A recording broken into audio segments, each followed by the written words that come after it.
I can't believe Star Trek Strange New Worlds is copying Buffy twice. There's a phrase in pop culture fandom that always seems to pop up when two beloved franchises start overlapping. We've seen this before. But when the overlap happens between Star Trek and Buffy the Vampire Slayer, two series that could not be more different in tone, premise, or genre, it becomes almost surreal.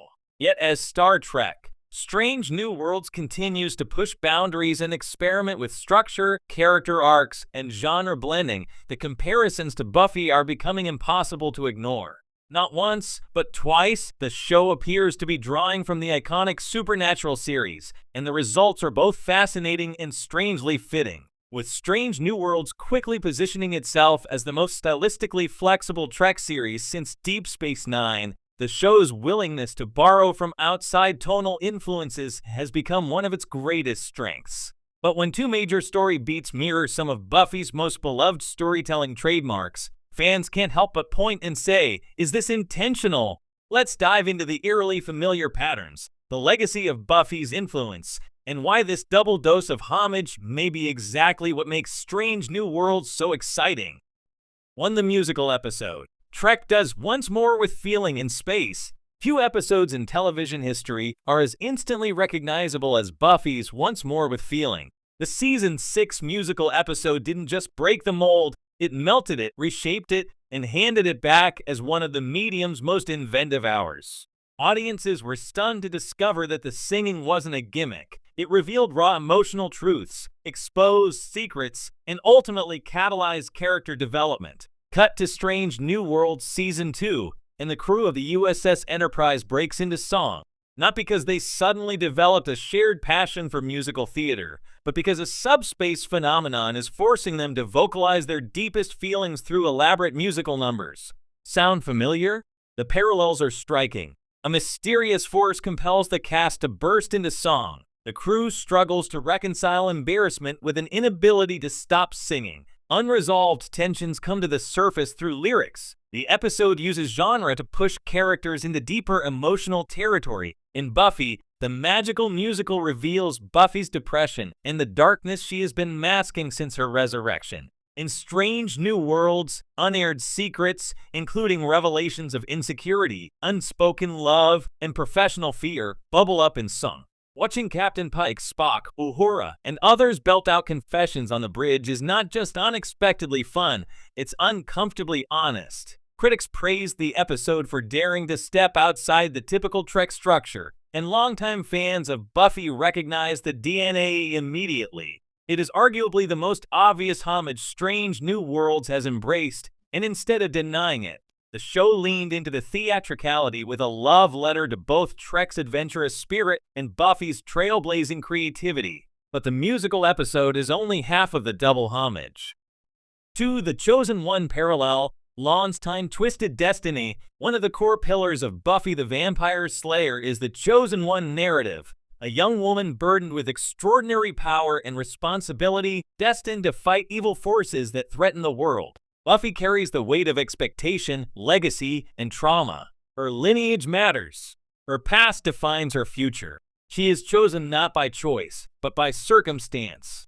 Now look at Lana Noonien Singh. The Strange New World security chief enters the series with a legacy she never asked for, a lineage tied to one of Star Trek's most infamous villains, Lana Noonien Singh. She isn't evil, but she is burdened by history. People treat her differently because of her genetic heritage. She is judged by what her ancestor did centuries earlier.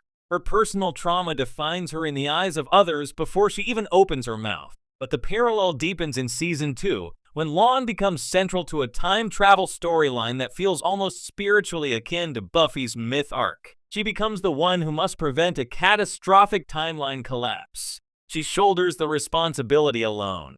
She must make a painful emotional sacrifice, allowing a person she loves to forget her, choosing duty over personal happiness. Buffy faces this repeatedly, most memorably in Season 5 during the finale, The Gift, when she sacrifices herself to protect her sister and the world. Lana is not part of a mystical prophecy, but she is part of a historical tragedy she can't escape. Like Buffy, she's trapped between who she wants to be and who the universe demands she become. Even her emotional isolation, her steely focus, and her internal struggle with identity mirror Buffy's early seasons. Where Buffy hides the difficulty of being the slayer behind humor and friends, Lon hides behind stoicism and discipline. Same struggle, different tools. 3. Genre-bending storytelling is Buffy's legacy too. While Trek has long experimented with genre, comedy, noir, courtroom drama, political thriller, Buffy normalized genre blending as a weekly expectation, not an occasional shift. The series regularly pivoted from horror to farce to musical to tragedy in the space of an episode. That tonal elasticity is now a defining trait of Strange New Worlds. This is the first Trek show since the original series to embrace such a wide stylistic range. A comedic Spock body swap episode, a fantasy-themed children's tale, a noir-style sci-fi procedural, a musical, a time travel romance. Buffy did it first, but Strange New Worlds is doing it with distinctly Trek flavoring. And instead of weakening the franchise, these choices reaffirm that Trek can evolve without losing its identity. This isn't copying, it's lineage, it's influence, it's evolution. 4. Emotional honesty through genre is the connecting tissue. Both Buffy and Strange New Worlds understand a narrative trick many shows ignore. When you introduce absurd or fantastical elements, you gain permission to explore raw emotional truths without the story feeling melodramatic. Buffy sings her heartbreak, fear, and trauma. The Enterprise crew sings their anxieties, insecurities, and hidden desires. Buffy makes impossible sacrifices to protect others. Lon gives up her personal happiness to preserve the Prime timeline. Genre isn't just stylistic, it's emotional amplification. Trek has always been philosophical and political, but Strange New Worlds is becoming uniquely emotional, and the parallels with Buffy highlight exactly how the series is using genre to let characters express feelings that would otherwise stay buried beneath Starfleet protocol. 5. The real question, is this a problem or a strength?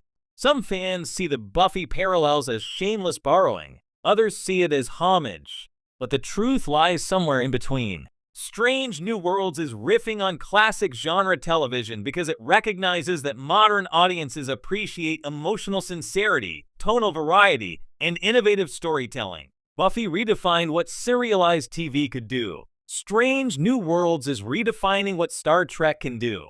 Even if the musical episode in Lon's Chosen One arc line up almost suspiciously well with Buffy's formulae, the execution remains uniquely Trek. No one else could turn a temporal paradox into a meditation on identity. No one else could make a starship crew bursting into song feel like a necessary step in character evolution. So yes, the similarities are striking, but they're also exciting. 6. The payoff. Strange New Worlds isn't just copying, it's innovating. The crossover influence doesn't dilute Trek, it expands its possibilities. Every franchise evolves by